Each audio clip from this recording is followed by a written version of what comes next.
Itu sebabnya siapapun yang hadir pada hari ini Tuhan, apapun kebutuhan kami melekat kepada sumber atas segala sumber, Tuhan yang adalah pencipta kehidupan. Terima kasih Bapa yang baik, Roh Kudus berbicara, teduhkan hati kami, nasihati kami. Di dalam nama Tuhan Yesus kami berdoa, kita sama-sama katakan, amin, amin, amin, amin. Silakan duduk. Shalom. Udah makan malam? Belum? Kalau udah bahaya ngantuk ter. Oke. Kita buka sama-sama Kejadian pasal yang pertama, ayat yang pertama. Saya berikan judul khotbah saya, Road Trip, sebuah perjalanan hidup.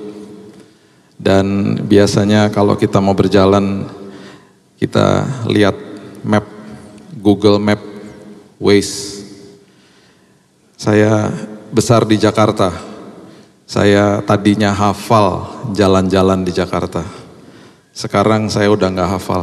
Karena jalan tolnya makin banyak. Jadi kalau saya nggak buka Google Map, saya rugi karena banyak alternatif jalan dan bisa macet di sini, diarahkan ke sini. Semuanya nyambung. Bahkan saya kadang-kadang terkejut sendiri, ini jalan tol apa ya gitu.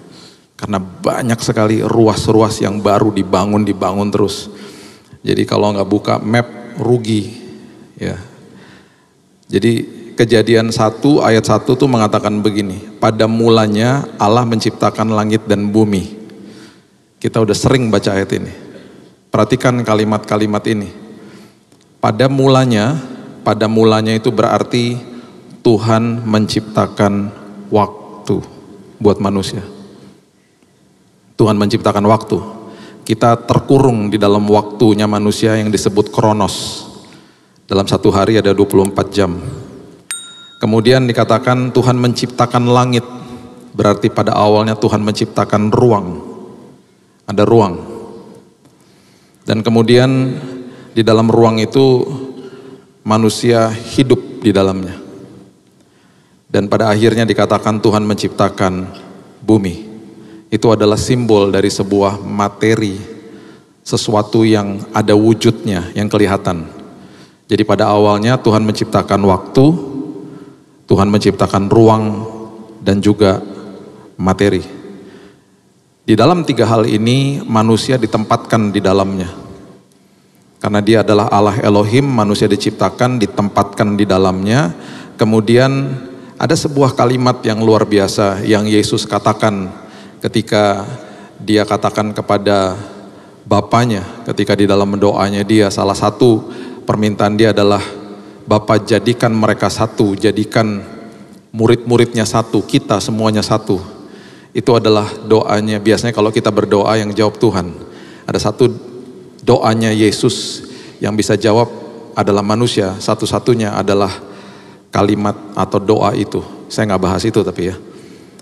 Jadikan mereka satu supaya dunia bisa melihat siapa kita. Yang bisa menjawab doa itu hanya manusia, orang-orang Kristen yang bersatu. Tidak gontok-gontokan satu sama lain. Walaupun berbeda tetapi saling menghormati. Ketika ditemukan kesatuan, dunia bisa melihat siapa Tuhan. Itu adalah doanya Yesus. Ya. Nah, salah satu daripada kalimat-kalimat itu di Yohanes 17 ayat 5, firman Tuhan katakan begini. Oleh sebab itu ya Bapa, Yohanes 17 ayat 5. Permuliakanlah aku padamu sendiri dengan kemuliaan yang ku miliki, yang Yesus miliki di hadiratmu sebelum dunia ada. Dengan kata lain, dia sudah ada. Dia lagi kasih tahu bahwa Allah Tritunggal sudah ada sebelum dunia dibentuk. Kemudian Tuhan membentuk, Tuhan memberikan sebuah waktu, ruang, dan materi. Nah, sekarang supaya ciptaannya dia mengerti arah kehidupan itu seperti apa, ada sebuah hal yang dia tempatkan di dalam hidup manusia supaya kita mengerti arah kehidupan itu harus kepada dia. Pengkhotbah pasal yang ketiga ayat yang ke-11 mengatakan begini. Pengkhotbah 3 ayat 11. Ia membuat segala sesuatu indah pada waktunya. Bahkan perhatikan ini, Ia Tuhan memberikan kekekalan di dalam hati mereka, di dalam hati kita, orang-orang percaya. Tetapi manusia tidak dapat menyelami pekerjaan yang dilakukan Allah dari awal sampai akhir. Maksud daripada ayat ini, perhatikan kata kekekalan yang ditempatkan di dalam setiap hati, itu maksudnya Tuhan memberikan arah kehidupan di dalam setiap hati manusia. Sehingga manusia selalu akan mencari Tuhan. Karena Dia adalah sumber daripada kehidupan. Jadi itu adalah seperti GPS-nya gitu. Itu seperti arahnya. Itu sebabnya orang ateis, orang agnostik, ketika ngobrol sama saya, yang saya beritahu kepada mereka adalah, pertama saya kasih tahu sama mereka bahwa Tuhan menciptakan waktu, ruang dan materi dalam hidupmu. Dan Tuhan menempatkan kekekalan dalam hidupmu. Kamu mau percaya apa tidak, terserah kamu. Terus pertanyaan saya begini, pasti walaupun kamu bilang kamu gak percaya sama Tuhan, pasti ada satu sosok yang kamu cari dalam hidup ini. Baik itu seseorang, atau itu benda, atau apapun yang ada di dalam dunia yang akan menjadi Tuhanmu. Karena manusia diciptakan untuk selalu mencari sosok Tuhan. Bahkan ketidakpercayaanmu kepada Tuhan bisa menjadi Tuhanmu. Paham ya? Jadi karena kekekalan diletakkan di dalam hidup manusia, kita semuanya akan cari Tuhan dalam hidup ini, sadar atau tidak sadar. Nah, pemberitaan kabar baik diberikan kepada manusia, diberitahu bahwa sumber itu, Tuhan itu yang patut kamu sembah adalah Yesus yang mati buat hidupmu. Itu keselamatan yang agung. Ketika manusia menolak Yesus, pasti manusia akan cari Tuhan dalam hidupnya. Bisa harta, bisa uang, bisa jabatan, bisa ketenaran, bisa materi, bisa apapun, bahkan bisa manusia lain. Bahkan bisa sosok-sosok lain dijadikan dewa dalam Tuhannya tanpa dia sadari. Jadi kalau orang mengatakan bahwa saya nggak percaya Tuhan, pasti ada Tuhan lain dalam hidupnya dia, yang dia nggak sadar juga, yang dia sembah dan dia agungkan. Karena ada kalimat ini, semua manusia diberikan kekekalan di dalam dirinya, supaya dia mengerti arah kehidupan itu harus mencari Sang Pencipta. Itu arahnya. Jadi di dalam road trip kita, di dalam perjalanan hidup kita, sudah dikasih tahu arahnya. Ini ya nak, arahnya ke sini. Sekarang kamu berjalan.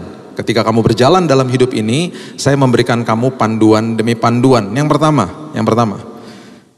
tinggalkan masa lalu. Karena kalau kita lagi berkendara, kaca spion itu hanya untuk lihat kanan kiri, kalau kita mau arah ke kanan atau ke kiri, supaya kita berhati-hati. Kaca spion bukan untuk supaya kita balik ke belakang. Dan bahkan kaca spionnya kecil-kecil. Yang besar adalah windshield namanya. Kaca di depan mobil kita. Atau kalau nggak ada kacanya, itu bentangan sebuah hal yang besar di depan kita. Yang bisa kita lihat tanpa ada batasnya. Seringkali manusia lagi berjalan bahkan melihat khatulistiwa yang begitu megah, yang luar biasa. Itu masa depannya dia sebenarnya. Jadi di dalam perjalanan rohani, jangan lihat masa lalu. Perhatikan kalimat ini, Filipi 3 ayat 7-8. Paulus katakan begini, Filipi 3 ayat 7-8. Tetapi apa yang dahulu merupakan keuntungan bagiku, yang tadinya merupakan keuntungan, sekarang kuanggap rugi karena Kristus. Karena aku sudah dapat arahnya. Karena aku sudah dapat jawabannya. Jadi semua di luar dia yang tadinya aku anggap itu Tuhan, itu jadi kerugian justru bagi saya. Malahan segala sesuatu ku anggap rugi karena pengenalan akan Kristus Yesus Tuhanku lebih mulia daripada semuanya. Oleh karena dialah aku telah melepaskan semuanya itu dan menganggapnya sampah, supaya aku memperoleh Kristus. Ini sebuah ayat sebuah pernyataan Paulus yang mengatakan masa lalunya yang tadinya ku anggap itu hebat, itu Tuhanku, itu bisa menolongku, itu yang tadinya ku anggap kehebatan jadi sampah akhirnya. Nah, jangan sampai, karena ada ayat juga di Korintus yang mengatakan begini, kalau engkau tidak mengerti kebenaran, kebenaran akan jadi kebodohan bagi hidupmu. Itu Paulus juga katakan kepada jemaat di Korintus. Jadi ketika sudah tinggalkan masa lalu, yang itu selalu saya nasihati jemaat, belajar firman supaya kebenaran tidak jadi kebodohan. Karena kebenaran firman Tuhan selalu bertentangan dengan nilai dunia yang sering kali sudah terdeposit dalam hidup kita. Contoh sederhana, misalnya kita disakiti sama orang, di dalam dunia kita akan dibodoh-bodohi kalau kita nggak balas dia. Ya, atau kita nggak melakukan sesuatu yang dianggap dunia benar, padahal firman Tuhan bilang apa? Jadilah hati yang punya hati hamba, perilakunya rajani. Itu akan bertentangan dengan nilai firman Tuhan, dan kalau kita nggak ngerti kebenaran, yang namanya kebenaran itu jadi kebodohan bagi hidup kita. Jadi kalau sudah tinggalkan masa lalu, betul-betul tinggalkan masa lalu. 2 Korintus 10 ayat yang kelima mengatakan begini. 2 Korintus 10 ayat 5. Kami mematahkan setiap siasat orang dan merubuhkan setiap kubu yang dibangun oleh keangkuhan manusia untuk menentang pengenalan akan Allah. Semua kubu-kubu yang dibangun sama manusia hari-hari ini dan hari-hari yang akan datang, aku akan tentang semua itu, karena aku akan menawan segala pikiran dan menaklukkannya kepada Kristus. Ingat, kata ditawan sama kata ditahan itu adalah dua kata yang berbeda. Seorang tahanan itu ditahan karena kesalahannya dia. Seorang yang ditawan itu belum tentu dia salah. Dia ditawan karena dia diambil haknya seperti tawanan perang. Dahulu kita diperbudak, kita ditawan sama iblis. Setelah terima Yesus sebagai juru selamat, semua pergumulan sampah-sampah yang ada di dalam kehidupan itu kan masih ada. Karena yang lahir baru kan rohnya. Jadi pikiran kita, perasaan kita, emosi kita, kehendak kita yang ada di dalam jiwa yang masih mungkin ada sampah-sampah dari masa lalu, itu harus setiap hari ditawan kepada kebenaran firman. Dan itu kan gak mudah. Dan itu harus menjadi sesuatu yang kita lakukan proaktif setiap hari. Tuhan, ini pergumulanku, Tuhan, ini keterikatanku pada masa lalu. Saya berjumpa dengan banyak orang yang masa lalunya sangat kelam. Dan yang mereka katakan adalah, saya harus menawan semua pikiran-pikiran yang setiap hari menarik saya untuk kembali kepada masa lalu. Dan justru ketika saya katakan, bukan dengan kuat dan gagahku Tuhan, tapi aku serahkan semua pikiran-pikiranku yang penuh sampah kepadamu Tuhan. Setiap hari aku tawan Tuhan. Dahulu aku ditawan, sekarang justru aku menawan pikiranku yang masih penuh sampah supaya aku merdeka, tidak diperbudak lagi seperti dahulu. Roma 8 ayat 15 mengatakan begini. Sebab kamu tidak menerima roh perbudakan yang membuat kamu menjadi takut lagi, tetapi kamu telah menerima roh yang menjadikan kamu anak Allah. Oleh roh itu kita berseru, ya Bapa, ya Aba, ya Bapa. Orang yang masih ditawan sama masa lalu, orang yang masih diperbudak sama masa lalu, itu adalah orang-orang yang sangat-sangat kelihatannya sangat-sangat menyedihkan hidupnya, karena dia sudah terima Yesus tetapi kehidupannya masih ditawan sama masa lalu. Seperti seekor gajah yang berat badannya sudah overweight gitu ya, di sebuah sirkus di Thailand. Dia satu hari diikat kakinya supaya dia tidak bisa maju makan makanannya sembarangan. Dia cuma diikat kakinya, makanannya dikasih ke depannya hanya seporsi yang dia butuhkan setiap hari, sehingga dia bisa mulai kurusan gitu badannya. Setelah 7 apa 10 hari saya lupa, seminggu, itu ikatannya dilepas karena sudah dianggap dia sudah oke beratnya. Di hari itu dia tidak maju untuk mengambil makanannya karena di dalam pikirannya dia kakinya masih diikat. Seringkali kita sudah dilepaskan dari perbudakan, terima Yesus sebagai juru selamat, pikiran kita masih di masa lalu. Pikiran kita masih diperbudak sama apa yang kita lakukan di masa lalu, masih rasa bersalah, rasa tertuduh, bahkan menyimpan kesalahan orang lain, akhirnya hidupnya gak maju-maju. Masih diperbudak sama masa lalu, padahal sudah sudah dilepaskan. Orang yang sudah dilepaskan belum tentu dibebaskan. Makanya orang yang hidupnya dibebaskan sama Tuhan itu adalah pembaharuan budi, prosesnya setiap hari. Sama seperti gajah itu udah dilepaskan tetapi pikirannya belum dibebaskan. Nah, orang yang biasanya tertawan dengan masa lalu, hidupnya nggak ada sukacita, hidupnya nggak ada damai. Yeremia 29 ayat 11, ayat yang sangat populer mengatakan, sebab aku ini mengetahui rancangan-rancangan apa yang ada padaku mengenai kamu. Demikianlah firman Tuhan, yaitu rancangan damai sejahtera, bukan rancangan kecelakaan, untuk memberikan kepadamu hari depan yang penuh pengharapan, hari depan yang penuh dengan harapan yang indah. Orang yang hidupnya, pikirannya masih ditawan sama masa lalu, pasti nggak ada damainya, pasti nggak ada sukacitanya. Saya lagi konseling seorang teman yang sakit-sakitan karena hidup di masa lalu. Dan dia bilang, gimana ya cara ngelepasin pikiran ini? Menghantui saya hari lepas hari, padahal itu pikiran-pikiran yang gak benar padahal. Dia mulai perkatakan firman hari lepas hari. Dia mulai bilang, Tuhan aku tawan pikiranku. Dia mulai perkatakan firman setiap hari. Sampai akhirnya dibebaskan. Yang kedua, orang yang masih diperbudak sama masa lalu adalah orang yang selalu merasa gak layak di hadapan Tuhan.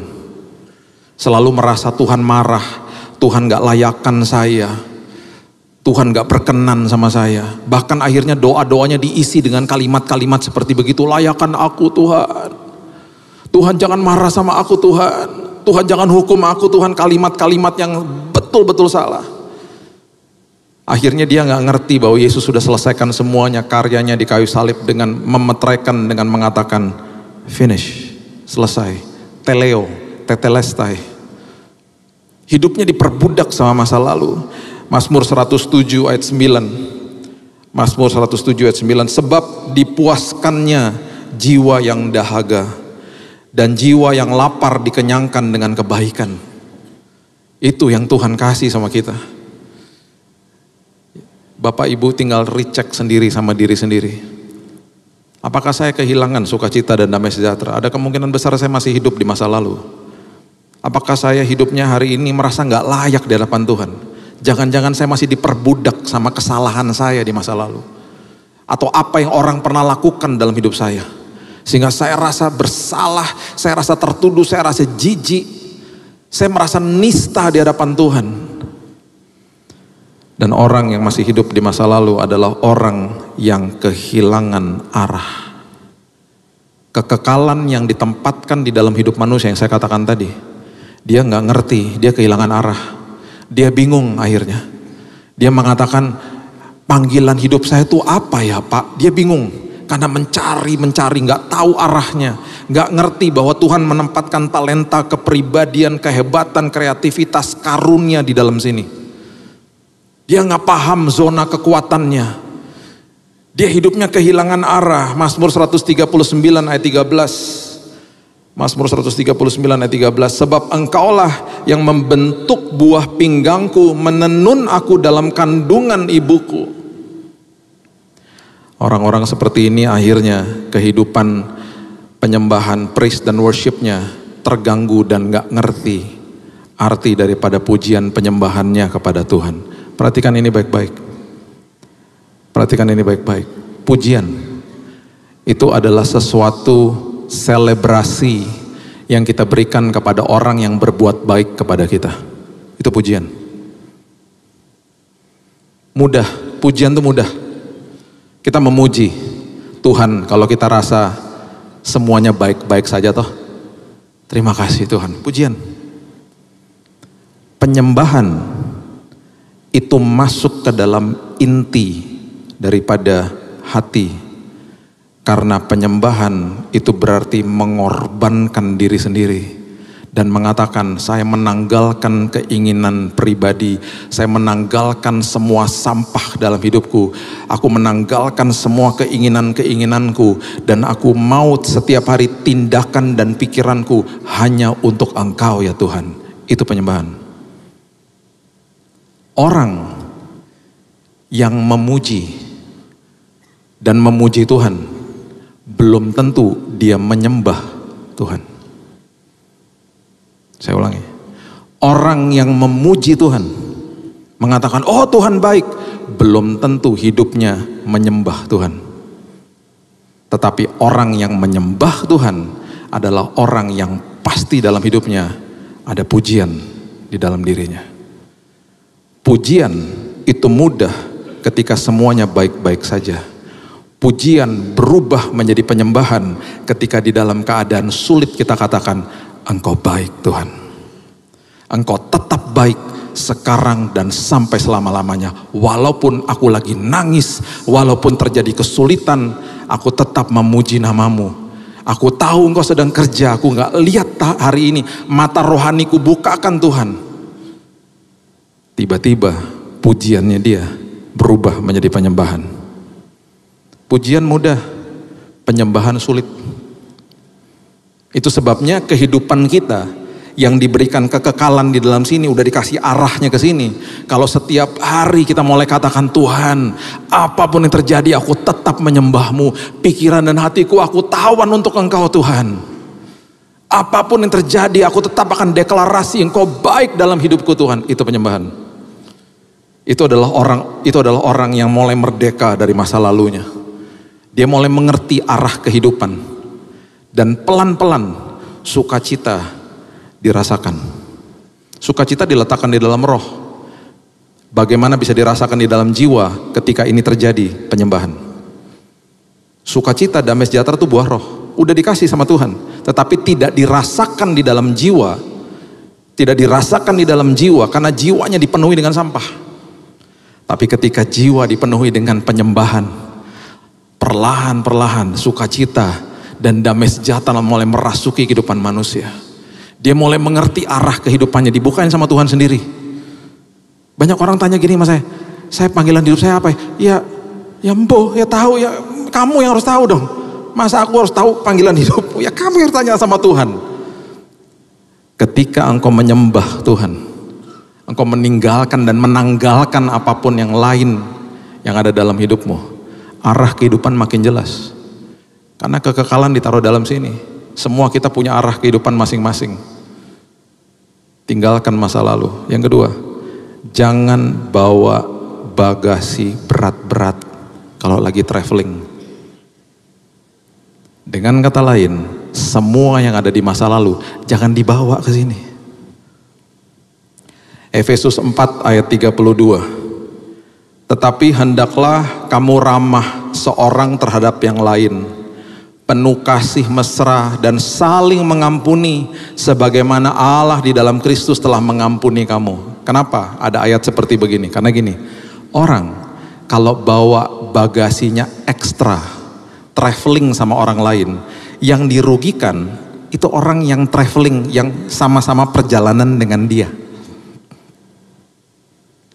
Saya pernah traveling sama 2 tante saya, sudah almarhum, untuk tugas pekerjaan. Tante saya dulu salah satunya adalah publishing director dari Immanuel Publishing House. Salah satunya lagi adalah sales director dari yayasan kami. Jadi setiap tahun kami pergi untuk menghadiri convention, untuk meeting dengan publisher-publisher di Amerika. Ketemu sama Joel Osteen, John Maxwell, Miles Monroe, itu kita meeting sama mereka. Kadang-kadang ada mereka juga. Dengan perwakilannya publishernya. Kita beli copyrights untuk disadur dalam bahasa Indonesia misalnya. Ya. Atau kita misalnya beli buku dalam bahasa Inggris kita bawa ke Indonesia. Ya. 2 tante saya ini udah meninggal. Saya dulu traveling sama mereka. Mereka jadi mentor saya dulu di awal, masuk ke dalam industri rohani. Mereka kalau traveling, barangnya banyaknya minta ampun. Karena mereka tidak menikah. Mereka punya keponakan banyak. Mereka selalu bawa oleh-oleh. Yang repot saya. Karena kopernya banyak dan berat-berat kopernya. Dulu masih bisa traveling 32 kilo kali 2. Bayangin coba. Sekarang udah gak boleh. Sekarang 23 kilo kali 2 internasional. Ada yang 2, ada yang 1 bahkan. Dulu 32 kilo kali 2. Bayangin. Itu ekonomi kelas loh. Itu ekonomi 32 kali 2. Mereka orang 2, 32 kali 4 berarti, ayo. Dan mereka ibu-ibu, yang repot siapa? Saya. Jadi orang kalau bawa bagasi berat-berat, ngerepotin orang lain. Orang yang bawa bagasi ekstra bekas masa lalu ngerepotin orang lain. Coba tanya sama pasanganmu, aku ngerepotin kamu nggak?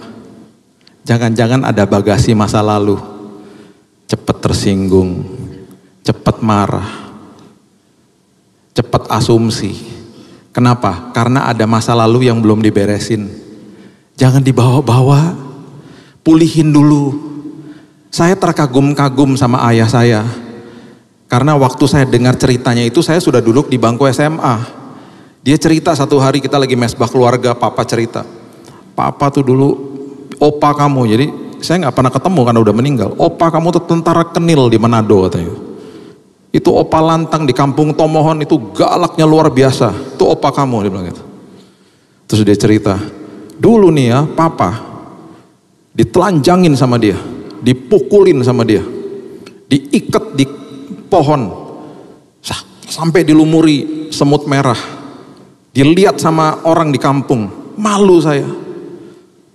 Terus saya bengong dengerin dia ngomong. Saya bilang gini, papa di abuse loh sama dia. Iya, dipukulin, dikasih kata-kata yang merusak hidupnya. Terus saya bilang gini, kok saya nggak lihat itu hari ini? Karena orang seperti begitu biasanya akan gebukin anaknya lagi. Lingkaran itu terjadi terus, bagasi ekstra itu akan dibawa masuk ke dalam keluarga dan dia akan lakukan itu, dan yang akan merugikan orang-orang terdekat dia. Terus saya bilang, papa nggak pernah pukul mama, papa nggak pernah pukul kita. Ya kita didisiplin sama dia, cuman kan normal lah, bukan digebukin.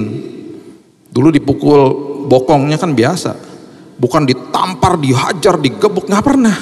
Yang saya lihat adalah sosok yang tersenyum dan ketawa setiap hari.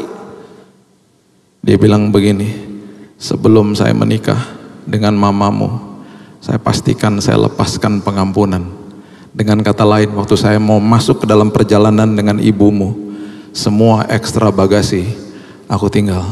I travel light, hatiku harus ringan, perjalanannya ringan. Itu yang terjadi sama dia. Jangan bawa ekstra bagasi. Yang ketiga, Amsal 13 ayat 20, coba lihat. Amsal 13 ayat 20. Siapa bergaul dengan orang bijak menjadi bijak, tetapi siapa berteman dengan orang bebal menjadi malang. Kalau berjalan, ini bagi yang belum menikah, perhatikan ini baik-baik. Pilih partner perjalananmu. Mungkin Bapak Ibu sekarang sedang berdoa untuk dapat partner dalam usaha dan lain sebagainya. Pilih orang yang satu nilai, bukan satu hobi. Kalau bisa satu hobi dan satu nilai, bagus. Tapi kalau enggak, yang penting satu nilai. Banyak hobi saya sama istri saya nggak sama. Nggak sama. Tapi yang penting satu nilai. Kalau satu nilai, akhirnya yang terjadi adalah perjalanannya jadi enak. Akhirnya mendahulukan kepentingan orang lain. 2 hari lalu saya baru balik dari Korea. Karena anak saya ada summer camp di situ. Sebelum dia masuk summer camp di sebuah universitas Kristen, saya dan istri saya ajak dia untuk jalan-jalan. Istri saya itu orangnya pandai, cekatan. Tetapi kalau soal arah, saya jagoannya. Saya bisa tahu ini kemana nih, kemana dalam satu tempat. Itu karunia Tuhan lah, saya nggak tahu lah. Jadi beberapa kali dia bilangnya lewat sini, bukan lewat situ, lewat sini. Ya udah saya ikutin aja. Ujung-ujungnya salah nggak? Salah. Terus akhirnya dia merasa salah sendiri. Karena nilainya sama, ya udah yuk balik nggak apa-apa. Nilainya sama. Kalau cuman modal hobinya sama, berkelahi. Ribut cuman masalah kecil. Makanya ya, saya suka menggelitik saya kalau orang ditanya gini, kenapa kamu suka oh kita banyak persamaan. Persamaannya apa? Yang disebut kesukaannya. Sama-sama suka makan bakso, sama-sama suka olahraga, sama-sama suka naik sepeda. Oke, itu bagus. Nilainya sama nggak? Itu arti sepadan. Itu sebabnya yang namanya mesbah keluarga itu akan menyamakan persepsi. Itu akan menyamakan nilai. Keluarga demi keluarga. Nanti malam Bapak Ibu pulang, mesbah keluarga. Mau mulai cuma 10 menit, 15 menit, that's okay. Mesbah keluarga. Biarkan anak-anakmu melihat orang tuanya berdoa bersama dengan anak-anak. Mereka akan teruskan nilai itu kepada keturunan mereka nantinya. Saya berdoa dengan keluarga saya karena saya melihat papa saya setiap malam. Dia suruh kami masuk ke dalam kamar dan itu jam 9 saya paling gak suka. Karena dia ketok semua kamar. Masuk kamar dia. Mesbah keluarga.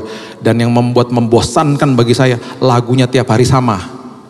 Dia main gitar dan lagunya sama tiap hari. Bapa terima kasih. Tiap hari lagunya gituan. Kunci D saya masih ingat gitarnya. Sampai saya tanya gini, "Pak, gak tahu lagu lain?" "Gak tahu, udah nyanyi aja," katanya. Terus kita disuruh berdoa kadang-kadang. Adik saya pernah berdoa begini satu hari. Makasih Tuhan, makasih. Cuman dia sama Tuhan yang tahu. Tiba-tiba papa saya ada mukanya di depan dia begini. Papa saya tuh gak pernah marah. Tapi kalau anak-anaknya yang gak karu-karuan, kalau lagi mesbah keluarga, itu dia bisa marah. Dia bisa berteriak di depan muka dia. Siapa yang suruh berdoa seperti begitu? Sepanjang hari bisa main-main, waktunya Tuhan hormati. Iya Pak. Besoknya waktu dia berdoa, waduh, Bapa yang baik, kami mengucap syukur buat hari yang indah banget kata-katanya. Sampai saya bilang, lu berdoa bukan buat Tuhan, buat Papa. Kata-katanya dirangkai sangat indah. Tapi itu nilai yang dibenamkan di dalam anak-anaknya, yang kita teruskan sampai hari ini. Semua pulang nanti mesbah keluarga, amin. Keluarga yang berdoa akan terus bersatu. Yang keempat, cari tahu tujuan hidupmu. Dan cari taunya gampang, lihat di dalam sini. Kepribadian kita, karunia kita, kreativitas kita, semua yang Tuhan tempatkan di dalam sini. Itu nggak main-main. Seperti kalau kita mau pergi, hari ini misalnya Bapak Ibu mau pergi ke Malang. Kalau naik mobil, pasti mobilnya diperhatikan apa? Harus ada bensinnya. Bannya itu pasti harus ada anginnya. Mungkin mesinnya harus diservis, itu modalnya. Tuhan udah memberikan itu dalam setiap kita. Kita diberikan zona kekuatan masing-masing. Makanya Nehemia, seorang juru minum Raja Artasasta, hidupnya dalam zona nyaman. Enaknya luar biasa, ekspatriat, orang Yahudi, kerja di Persia, gaji tinggi pasti. Juru minum, satu hari dapat panggilan Tuhan untuk pulang ke kampungnya mendirikan tembok Yerusalem yang sudah 150 tahun hancur. Dan orang musuh keluar masuk ke Yerusalem. Itu ternyata zona kekuatan dia, alih profesi loh. Dari juru minum, F&B pindah jadi teknik sipil. Dia waktu pulang, orang yang masuk ke dalam zona kekuatan, mengerti tujuan hidupnya, mengerti ada kekekalan di dalam sini dan terus meninggalkan masa lalu dan tidak membawa extra baggage dan hidupnya berjalan dengan partner yang senilai. Lambat laun dia mengerti tujuannya, masuk ke dalam zona kekuatannya. Nehemia akhirnya bilang sama Raja Artasasta, minta 2 surat, yang satu buat beli materi murah, yang satu kalau saya diganggu di perjalanan ada surat dari Raja. Gak sampai 3 bulan tembok Yerusalem dibangun sama dia. Dia membuat tim yang istirahat, satu timnya kerja, satu timnya lagi menjaga supaya temboknya selesai, rampung.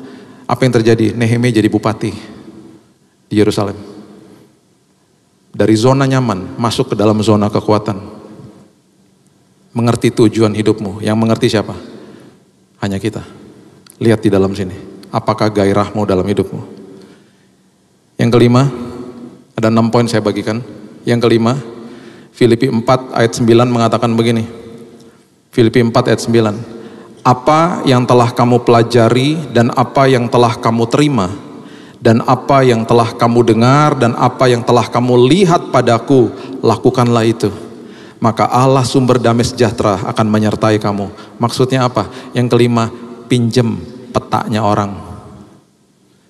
Pinjem petanya orang. Ada anak muda datang kepada saya ngomong nanya peta kan, kan saya udah pernah ngelewatin jalan itu soalnya. Dia nanya sama saya lagi mau pacaran nih sama orang yang tidak seiman misalnya, waktu itu umurnya masih 20-an. Saya bilang jangan. Terus saya bilang lagi, nanti kamu buang waktu. Dia bilang terima kasih ya, thank you udah dikasih tahu. Terus dia masih lakukan. Itu analoginya gini loh. Saya baru balik dari jalan yang ujungnya buntu. Balik nih saya, lagi jalan, ketemu sama orang mau ke sana. Saya kasih tahu dong. Jangan. Itu ujungnya buntu jalannya. Orang yang saya kasih tahu ngomong gini, makasih ya udah dikasih tahu. Tapi saya tetap akan jalan. Lihat aja ntar gimana tetap buntu. Nggak akan kebuka jalannya. Jadi kalau berjalan pinjem petanya orang. Makanya ada namanya konseling. Karena banyak orang gagal sudah dipelajari ini loh. Kalau mau menikah konseling misalnya. Seringkali orang ngejar eventnya bukan konselingnya. Seringkali orang pengen cepet-cepet sampai di tujuan, akhirnya nggak sampai di tujuan karena nggak minjem petanya orang. Konseling tuh lagi pinjem petanya orang yang udah pernah ke sana. Udah banyak case yang dipelajari, jadi kita belajar, oh begini toh caranya, oh jangan lakukan ini ya. Kalau kita nggak belajar, akhirnya kehidupan ini menjadi sebuah pembelajaran yang menyakitkan. Jadi akhirnya kita berjalan, kita nggak pernah belajar, akhirnya hidup ini mengecewakan hidup kita akhirnya. Jadi bertanyalah, rajin-rajin bertanya sama sesuatu yang kita nggak ngerti. Saya dulu sebelum menikah sama istri saya kalau pergi ke kota Bandung ngelihatnya outlet mulu. Saya menikah sama orang yang berasal dari Bandung. Waktu menikah sama dia dibawa ke gang-gang, makanan-makanan hidden gem yang dia yang tahu karena dia orang lokal. Waktu saya pergi sama dia, saya melihat Bandung dari sisi yang berbeda. Saya jadi suka nih kota, enak juga, bagus juga. Iya, makanya pergi sama orang lokal. Kan saya udah tahu, saya udah pernah ke sini, ke situ dan lain sebagainya. Oh iya ya. Pinjem petanya orang. Yang terakhir, Amsal 27 ayat 12 mengatakan begini. Amsal 27 ayat 12. Kalau orang bijak melihat malapetaka, bersembunyilah ia.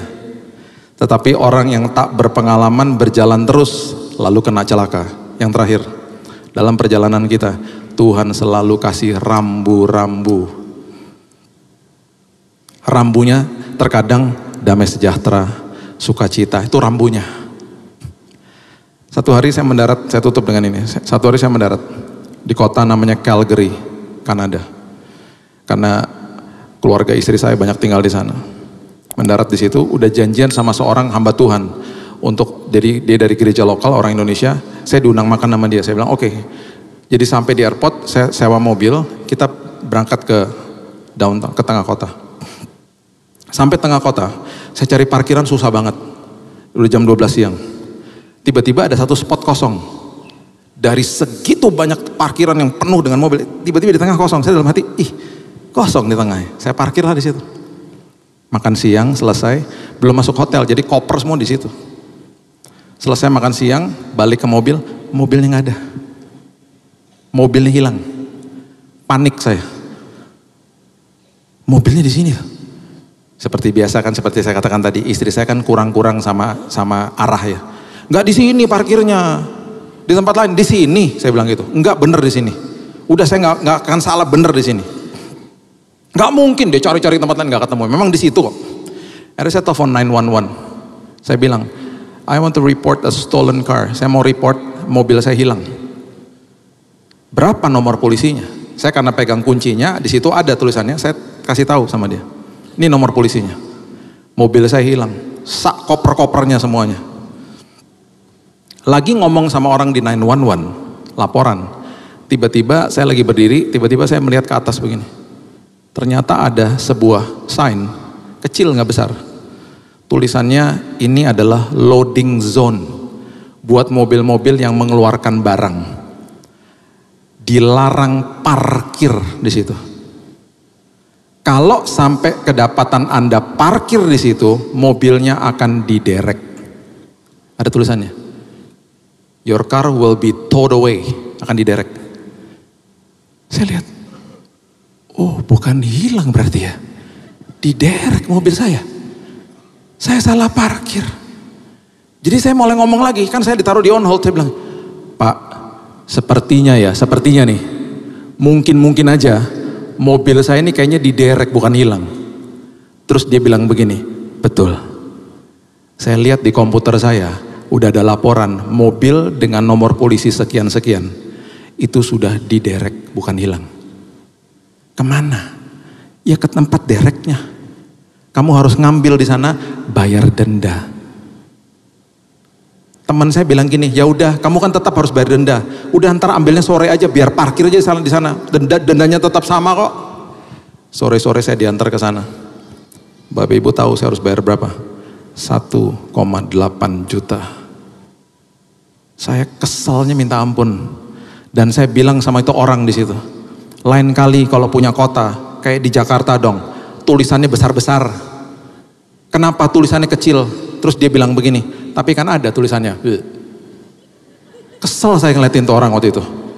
Ya besarin dong tulisannya, kan saya nggak bisa lihat jadinya. Tapi kan ada kan. Rambu itu penting. Makanya di Perang Dunia Kedua, tentara sekutu mendarat di Normandy Beach. Mau menyerang Hitler, tentara Hitler. Mereka ada beberapa sign diarahin salah. Mereka pikir itu arah ke Perancis, mereka masuk ke jalan itu ditungguin sama tentara Hitler, mati ditembakin semuanya. Rambu itu penting makanya. Tuhan sudah kasih rambu-rambu dalam perjalanan ini. Seringkali bahkan perkataan orang lain kepada kita, jangan. Kira-kira itu perjalanan hidup kita. Nanti ditonton lagi, dicatat lagi, nikmati firman Tuhan, jalani, hidupi firman Tuhan. Pasti perjalanan kita berhasil dan beruntung bersama Kristus. Berikan tepuk tangan kita untuk Tuhan kita. Bapak yang baik, terima kasih buat malam yang indah ini. Terima kasih Engkau sudah memberikan roadmap kepada kami. Engkau sudah memberikan kekekalan itu di dalam hidup kami. Itu sebabnya kami sudah diberikan arahnya sama Tuhan. Hari ini Tuhan, tugas kami untuk meninggalkan masa lalu kami. Kami gak mau diperbudak sama masa lalu. Bahkan kami gak mau bawa bagasi-bagasi ekstra dari masa lalu. Kami mau travel dengan orang yang nilainya sama kami. Dan bahkan hari ini Tuhan, kami mau pinjam petanya orang yang sudah melewati jalan-jalan hidup ini. Supaya hidup kami tidak salah jalan. Dan bahkan hari ini Tuhan, semua rambu-rambu yang Kau berikan, kami mau perhatikan Tuhan. Kami mau supaya betul-betul Roh Kudus yang menuntun hidup kami hari lepas hari. Dan kami percaya perjalanan kami akan beruntung dan berhasil karena kami ada di dalam jalan yang benar.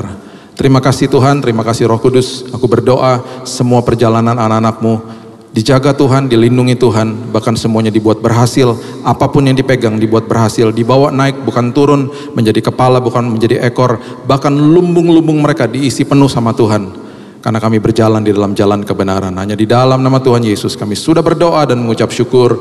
Kita sama-sama katakan, amin. Tuhan berkati.